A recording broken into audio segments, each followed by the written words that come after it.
में नाक पकड़ करके बैठे, फिर भी हम अपने चंचल मन को काबू में नहीं कर पाए, भगवान में लगा नहीं पाए। गोपियां गुरु हैं। अरे गोपियों, कृपा करो और मुझे भी बताओ वो नुस्खा क्या है, वो फंडा क्या है।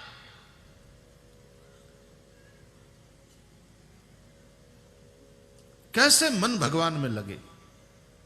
तुम कौन योग का अनुष्ठान करती हो। तो गोपियों ने कहू कि बाबा हमारे गोकुल में तो कोई योग नहीं चलता, एक ही योग चलता है। कौन सा? बोले स्तेय योग। कल्पित स्तेय योग ही। तो बोले उसका तो नाम हमने नहीं सुना कभी। हठ योग, राज योग, सहज योग, क्रिया योग, वो तो सब है। ये स्तेय योग क्या है? बोले स्तेय माने चोरी। यहां तो कन्हैया ही चोरी करके ले जाते हैं हमारे मन को, और फिर मन उसी में लगा रहता है। हम और किसी योग को नहीं जानती, नहीं समझती। વૈષ્ણવોના મન રૂપી માખણની ચોરી કૃષ્ણ કરે છે, અને આપણે કથામાં ચર્ચાઓ કરી છે કે મન માખણ જેવું રાખો. એક તો કોમળ. વૈષ્ણવનું મન કઠોર ન હોય, કોમળ. કારણ કે ભક્તિ માર્ગ એ તો સંવેદનાનો માર્ગ છે, એ તો ભાવનો માર્ગ છે. સંવેદનાઓ જેની બુઠ્ઠી થઈ ગઈ હોય એ ભક્તિ માર્ગમાં કોઈ દી સક્સેસફુલ થાય જ નહીં. જે અતિ સંવેદનશીલ છે, ઉષ્ણતાના સુવાહક હોય, એ ભક્તિ માર્ગમાં આવે.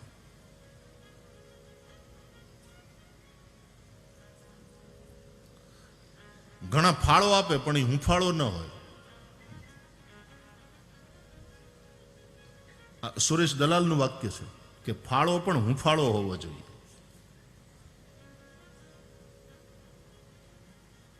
હૂંફ અહીંયા નહીં. કઠોરતા નહીં, કોમલતા. માખણને નવનીત કહે છે ને કૃષ્ણ નવનીત પ્રિય છે. નવનીતનો અર્થ થાય નિત્ય નવું. मन को भी नित नया रखो. जो भूत के शोक में फंस गया है, जो भविष्य की चिंता में लग गया, ऐसा मन नहीं. ભગવાનમાં જેને દ્રઢ ભરોસો છે અને જે વર્તમાનમાં જીવે છે, પ્રત્યેક ક્ષણને જીવે છે. દ્રઢ ઇન ચરણ ન કેરો ભરોસો, દ્રઢ ઇન ચરણ ન કેરો. બિન વિશ્વાસ ભક્તિ નહીં. તારો રે ભરોસો અમને ભારી,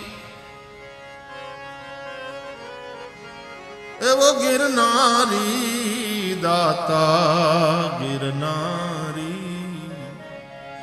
ઊંચો છે ગર્વો દાતા, નીચો જમી અલશા દાતા. એ વચમાં છે ભવેસર ભારી, એવો ગર્વો દાતા ગિરનારી રે ગિરનારી.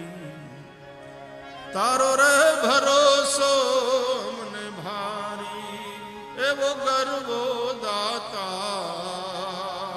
ગિરનારી રે ગિરનારી.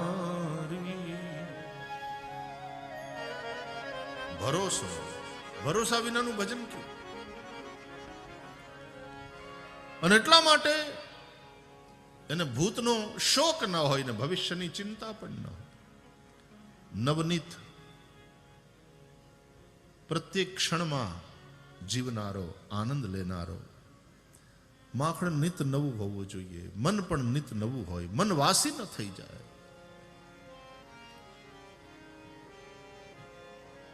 ભગવાન ગોપીઓના એવા મનની ચોરી કરી લે છે. ભગવાનની લીલાઓમાં આ અનુગ્રહના દર્શન થાય. ગોપીઓએ આટલી ફરિયાદ કરી કે કૃષ્ણ અમારે ત્યાં આવે છે, માખણ ચોરે છે ને ખાય છે. યશોદાએ ન માન્યું, પણ એકવાર માખણને બદલે માટી ખાધી.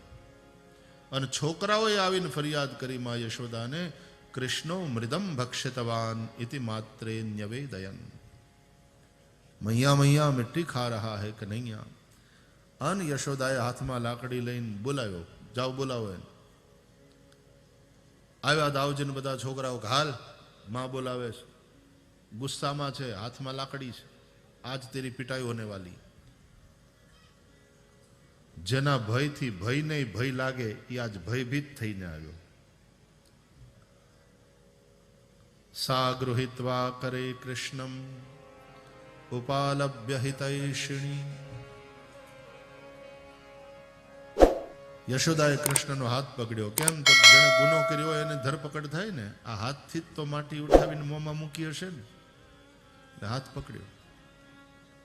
કસ્માન મૃતમ અદાંતાત્મન ભવાન ભક્ષિતવાન રહ. કેમ ખાધી માટી? ખાધી કે તો માં મારે, અને મેં નથી ખાધી એમ જૂઠું બોલે તો મોટો ભાઈ મારે કે ખોટું બોલે, કારણ કે એને જોઈ લીધું હતું. મૌન, ભયભીત, હોઠ નીકળવા માંડ્યા. રોવું માંડ માંડ રોકી રાખ્યું. અને એમાં પાછા યશોદા જોરથી બોલે, બોલતા ક્યો નહીં, ક્યો ખાઈ મિટ્ટી? હવે તો આંખમાંથી ટપ ટપ હોઠ વાંકા ચૂકા થવા માંડ્યા. અને પછી કૃષ્ણ બોલ્યા, નાહમ ભક્ષિતવાન અંબ અંબ નાહમ ભક્ષિતવાન. मैंने नहीं खाया. અને યશોદાએ આંખો કાઢી. વદંતી તાવકા યેતે કુમારાસ્તે અગ્રજ અપી અયમ. આ બધા કહે છે, આ તારા દોસ્તાર બધા, તારા મિત્રો તારી સાથે રમે છે, ઈ કહે છે, તારો મોટો ભાઈ પણ કહે છે, ઈ બધા ખોટા અને તું એકલો સાચો. હવે તો એવું રડવું આવી ગયું. હાથથી આંખ ચોળતા ચોળતા, સર્વે મિથ્યા વિસંશિના, सब झूठ बोल रहे हैं, उन सबको मिथ्या संशय हो गया. યશોદા પીગળ્યા નહીં. હા, એવડા એ બધા ખોટા બોલા, તું એકલો હાચા બોલો. વારે મારા હરિશ્ચંદ્રના અવતાર. હવે તો ભેંકડો કાઢીને રોયા. કૃષ્ણ યદિ સત્ય ગિરસ્તરી સમક્ષમ પશ્યમે મુખમ.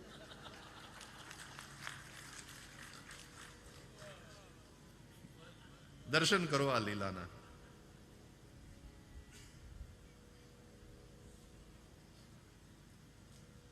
બધાનું સાંભળી સાંભળીને મને વટે. બધા જૂઠું બોલે, તું મને મારન લાગી. તને એની વાત સાચી લાગતી હોય તો હું તારી સામે ઉભો છું, મારા મોઢામાં જોઈ લે. સાંભળેલી વાત કરતા જોયેલી વાત ઉપર વધારે વિશ્વાસ થાય ને. હા, દેખાડ.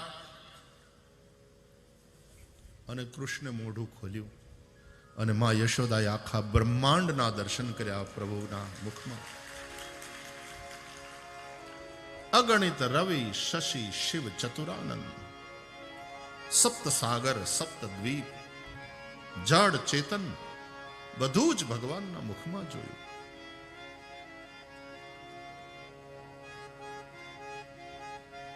આગળ જઈને વિરાટ રૂપ દેખાડવાના છે કુરુક્ષેત્રના મેદાનમાં અર્જુનને. આવું જ કંઈક લટકું કર્યું હતું રામાવતારમાં માં કૌશલ્યાની પાસે. ઇહા ઉહા દુઈ બાલક દેખા મતિ બ્રહ્મ મોર કી આન બિસેખા. અને ત્યારે દેખી રામ જનની અકુલાની પ્રભુ હસી દીન મધુર મુસ્કાની. પછી દેખ રાવા માત હી નિજ અદ્ભુત રૂપ અખંડ રોમ રોમ પ્રતિ લાગે કોટી કોટી બ્રહ્માંડ. આજ યશોદાને મોઢામાં ઈ દેખાડ્યું વિરાટ રૂપ. અને આનો મતલબ એ છે કે તું માં જોઈ લે, મને જોવે છે, મારામાં જો.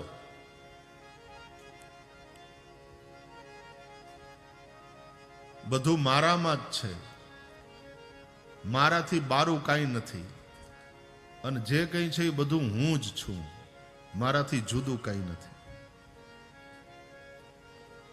મારાથી જુદું કાંઈ નથી ને મારાથી બહાર પણ કાંઈ નથી, બધું મારી અંદર જ છે. ये सब मेरा ही रूप है.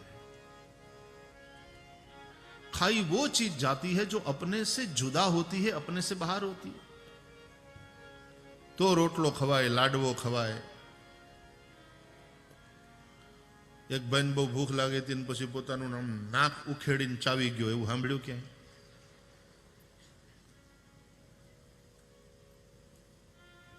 કાનનો વઘાર કરીને જમી ગયો, એવું સાંભળ્યું? આપણે આપણી જીભ કોઈ દી જમી ગયા? અરે જમતા જમતા જીભ થોડી કચરાઈ જાય ને તોય આપણે हैरान થઈ જઈએ છીએ. खाई वो चीज जाती है जो अपने से जुदा, अपने से अलग होती है. भगवान से भिन्न कुछ भी नहीं है.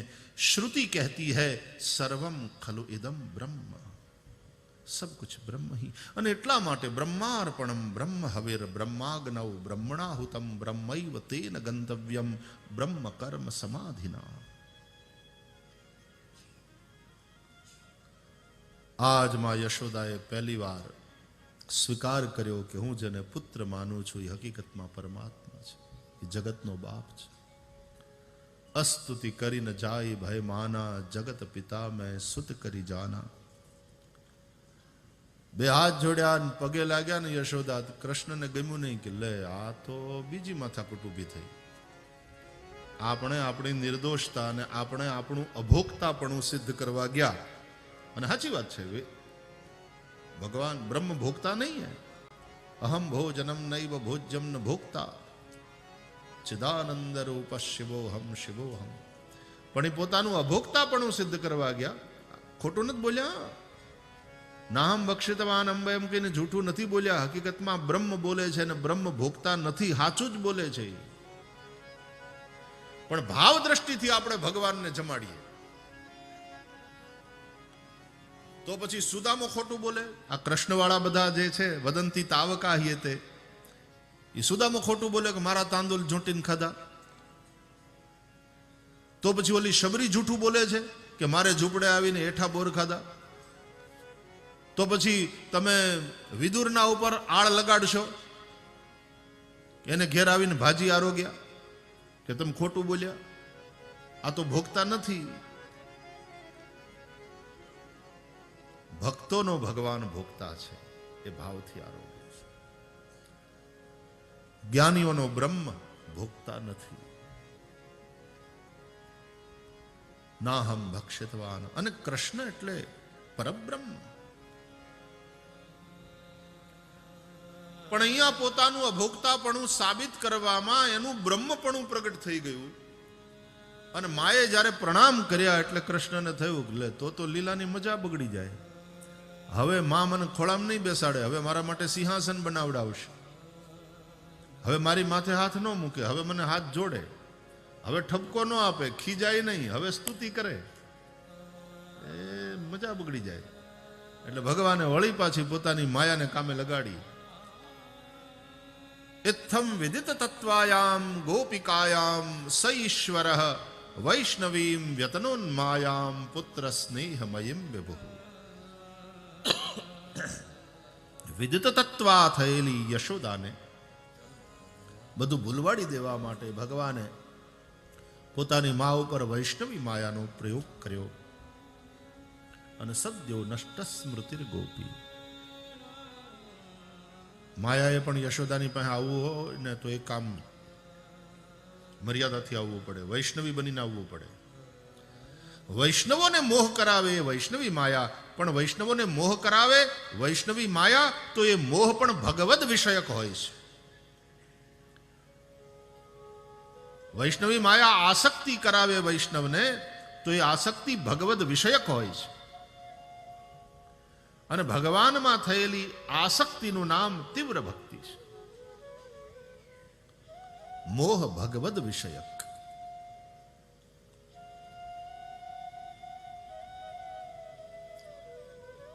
સદ્યો નષ્ટ સ્મૃતિર ગોપી સારૂપ્યારોહમાત્મજમ પ્રવૃદ્ધ સ્નેહ કલિલ હૃદય આસદ્યથા પુરા.